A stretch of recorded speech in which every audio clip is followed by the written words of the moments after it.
In this video, Neville Goddard will speak about a very interesting topic. He will discuss how to bring anything into your life as a reality, and he will discuss one of his students' personal experiences of how she was able to manifest anything she desired in her life using the power of belief. According to Neville Goddard, you may create whatever you want by assuming things. However, that does not sound realistic, right? Is it possible to influence things by making assumptions? Allow me to illustrate how you can change your reality by creating assumptions. To begin, you must understand how your life events shape your mentality and belief system. When you are exposed to a specific type of environment, you gradually perceive things. The atmosphere around you, the people around you, and the events around you all have an impact on how you think and believe. Your actions are affected.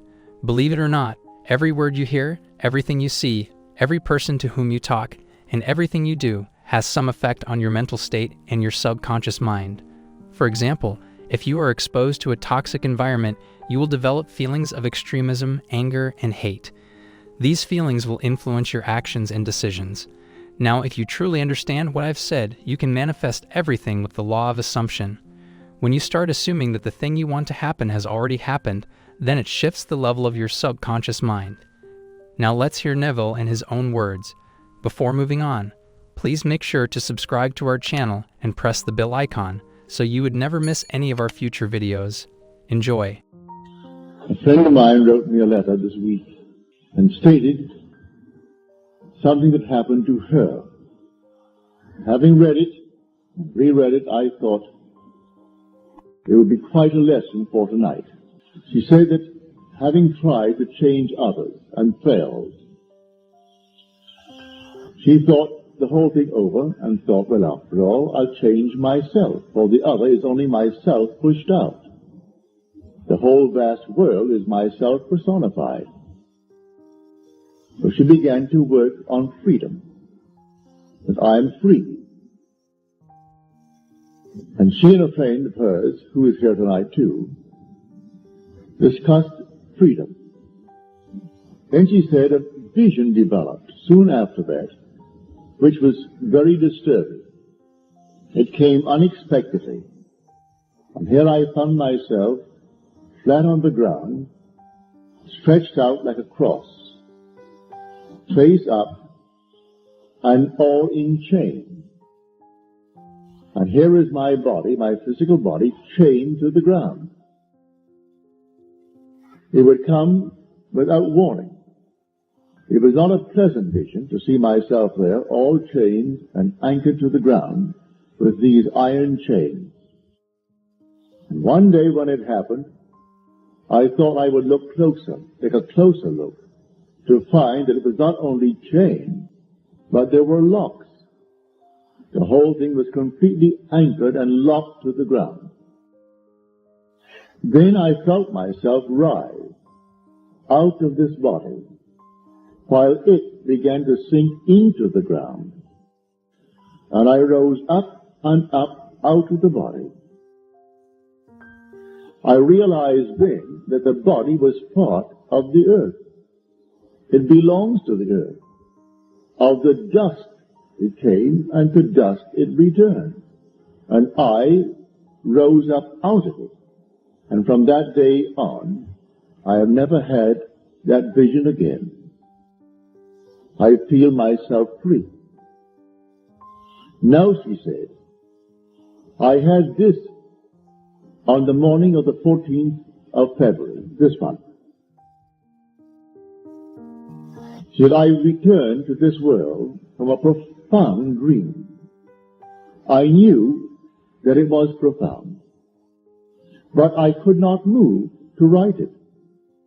Here I am, cataleptic. I couldn't move to write it. I tried to struggle with myself to remember it in detail, and the end began to fade. So I asked myself to reveal to me a vision, some vision that will hold it. And then I saw a serpent emerging out of its skin. And there was its dead skin, and here was a serpent completely out of the skin that it had just shed. Then I saw two serpents, a pure white serpent and a black serpent. and they became one serpent, the white one above and the black below. But it was one serpent, a black bottom and a white top. And then someone spoke to me and said to me, this is the fulfillment of Scripture. You will find it in the 8th of, and she said, I thought I heard John, but it could have been Luke, or it could have been some other. I couldn't quite grasp it, but I thought it was John, or Luke. Well, I can assure her it is John. It is not any other chapter. It is John.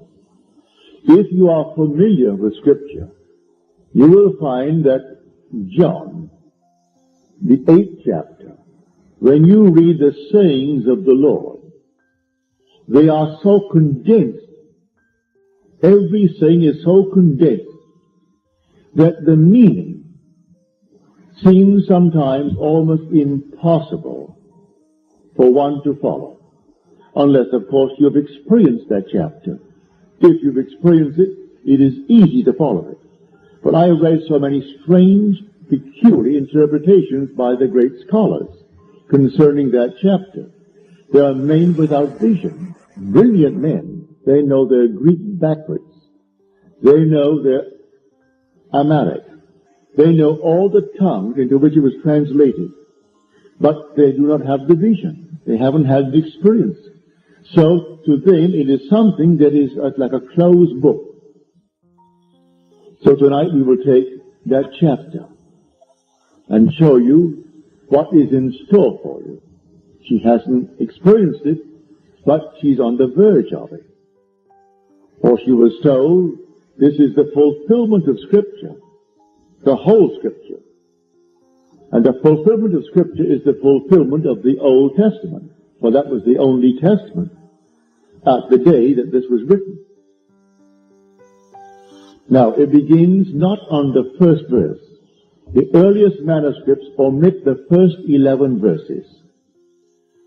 Somewhere along the way, some scribe inserted into that chapter 11 verses that you cannot find in the early manuscripts.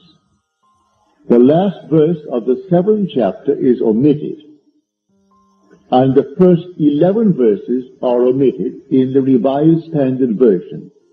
They will quote it in a little tiny print and give you the reasons why, that you cannot find it in the really early manuscripts of the text.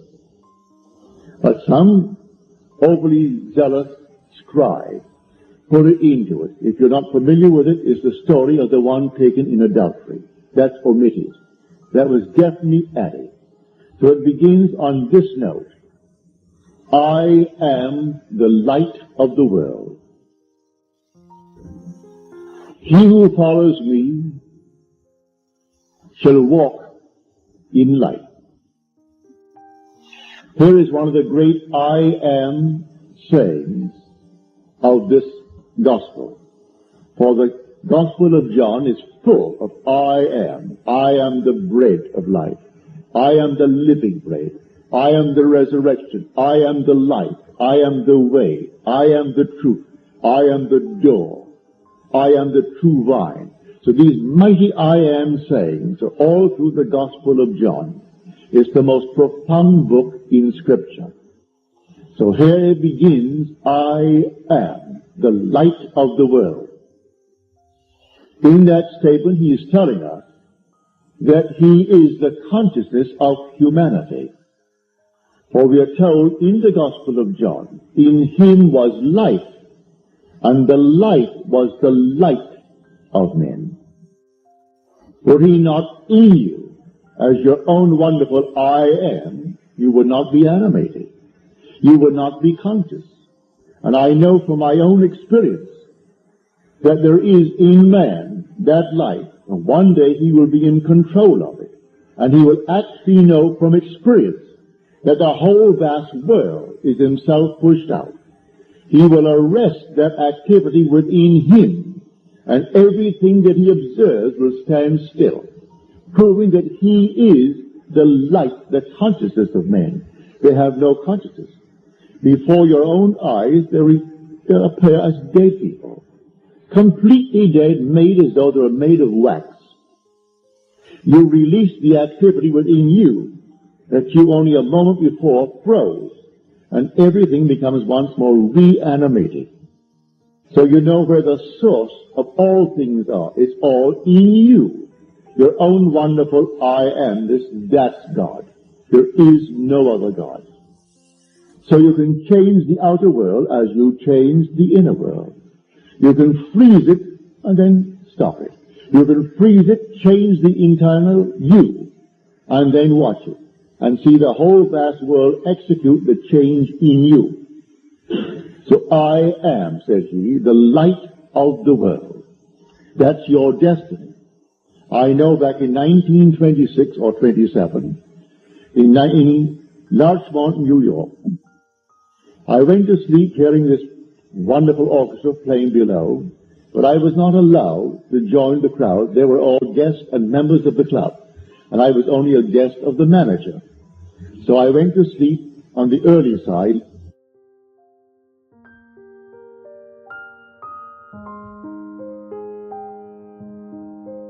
Of the manager. So I went to sleep on the early side, hearing the orchestra below. And in that year I was only 21 and 26. I was 21 years old. I'd have loved to have gone downstairs and danced. I was then a professional dancer. I had just returned from London, having danced for 4 months in London. But he thought it unwise for a guest of him, the manager, to join the members and their guests.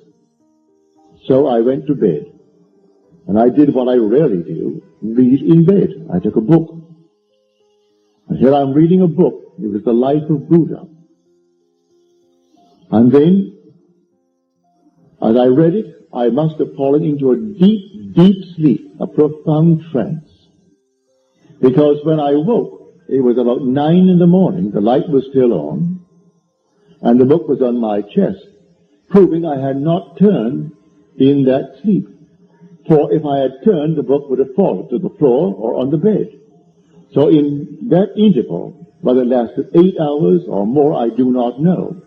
But I went into a deep, profound trance. And in that trance, I became the light of the world. I could easily have said, I am the light of the world. There was not a thing in the world but myself, and I was light. Infinite light without any circumference. There was no boundary to this light. No sun, no stars, no moon, only infinite light. And I was it, a living, pulsing light, the light of the world. Then I woke, and here I am once more, congested into this tiny little garment that I knew as Neville. A little garment that she saw in her vision anchored to the earth, in chains, iron chains, and locks, and it would sink into the earth from which it was taken, while she, who was in it, would rise above it. For she is the seed of God as you are. And a seed must fall into the ground and die before it is made alive. If it doesn't fall into the ground and die, then it remains alone. But if it dies, having fallen into the ground, then it brings forth much fruit. So here, she saw it perfectly. And here, she is told, this is the fulfillment of Scripture. Now let us take some of these profound sayings. They're so completely condensed, unless you've experienced it, you wonder what on earth is the recorder who records the words talking about. So we'll take as many as we can tonight. He discusses the Father. They do not know he's talking about the Father. They said, who is your Father? He answered, if you knew me, you would know my Father also. But you know neither my Father nor me. If you really knew me in the full sense of that word, you would know God. for he and I are inseparable. If you knew me, you would know God. That's what he's saying in this 8th chapter. Then he tells them, you will die in your sins unless you believe that I am he. Here it is stated the fundamental sin of the world is lack of faith in I am he. So we are told in the Psalms, the 46th Psalm, be still and know that I am God. As we just heard, it's all about your mind and your thoughts and your own beliefs. When we say you have to assume your desire as your reality, it doesn't mean you just have to assume, but instead you have to feel and internalize those feelings so that your mind can accept them as your reality. Assuming alone will not work. You have to believe blindly that you have achieved what you wanted to achieve. If you can force your mind to believe the way you want it to believe, it means you have got the power to control your mind. And when you can control your mind, you can train it to think the way you like. And now let's hear 2 of the most powerful quotes from Neville Goddard, which changed the lives of many people. Neville said, "With your desire defined, quietly go within and shut the door behind you. Lose yourself in your desire. Feel yourself to be one with it. Remain in this fixation until you have absorbed the life and name by claiming and feeling yourself to be and to have that which you desired. When you emerge from the hour of prayer, you must do so conscious of being and possessing that which you heretofore desired." Also, he said, "To be conscious of being poor while praying for riches is to be rewarded with that which you are conscious of being, namely poverty. Prayers to be successful must be claimed and appropriated. Assume the positive consciousness of the thing desired." I hope you enjoyed our video. See you in the next one.